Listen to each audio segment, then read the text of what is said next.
Dans le cadre de la Semaine nationale de la réconciliation, SENAR, une conférence-débat a eu lieu, le vendredi 16 septembre 2022, à la Faculté des sciences économiques et de gestion de Bamako. Cette conférence-débat était animée par Dr. Harouna Bari, qui a développé le thème La diversité à l'inclusivité, les fondements d'un Mali dans sa diversité, et par le professeur Inamou Ibn Yattara, qui a développé le thème Vivre ensemble et brassage culturel. La dite conférence a enregistré la présence du ministre de la Réconciliation, de la Paix et de la Cohésion sociale, chargé de l'accord pour la paix et la réconciliation nationale, colonel-major Ismaël Ouag du vice-recteur de l'Université des sciences sociales et de gestion de Bamako, USGB, professeur Saliba, du secrétaire général du comité IM, Association des élèves et étudiants du Mali, de la ZEG, Niama Koné, et un parterre d'étudiants. Au cours de la dite conférence, le ministre Ouagué a fait savoir que la meilleure façon de trouver la solution à un conflit, c'est d'en parler.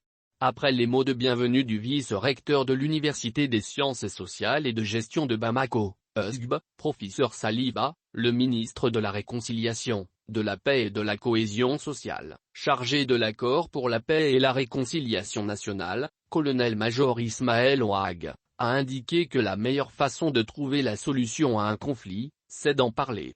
Et de préciser que le meilleur vecteur de la paix, c'est la jeunesse. Selon lui, la jeunesse constitue un maillon essentiel dans un État comme le Mali. En outre, il dira que la jeunesse est un maillon essentiel pour la paix et la réconciliation au Mali.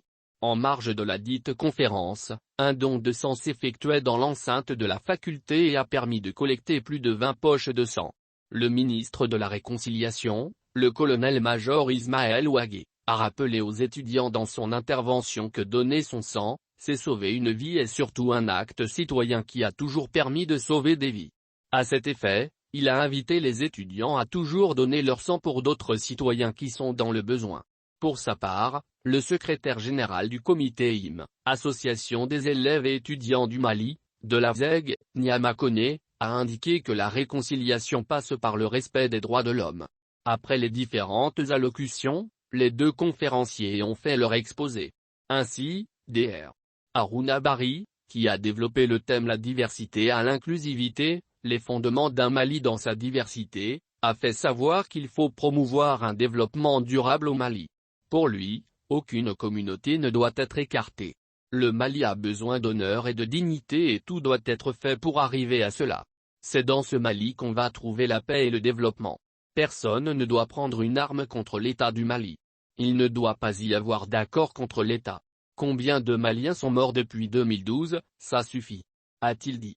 Pour sa part, le professeur Inamou Ibn Yattara, qui a développé le thème Vivre ensemble et brassage culturel, a mis l'accent sur la paix, la réconciliation, la diversité, l'accord pour la paix et la réconciliation au Mali. Selon lui, il y a des choses qui ne favorisent pas la réconciliation comme des mots assez forts. Pour lui, le vivre ensemble implique obligatoirement la prise du risque. Il y a des valeurs qu'on doit intégrer dans notre système éducatif. Nous avons des valeurs qu'il faut pérenniser, a-t-il dit. Lors des débats, les uns et les autres ont évoqué le sinankuya, cousinage à plaisanterie, aussi bien que les langues qui sont importantes dans le cadre de la réconciliation au Mali. Au cours de cette conférence débat, il y a eu la prestation en slam de Seyon Nana Traoré.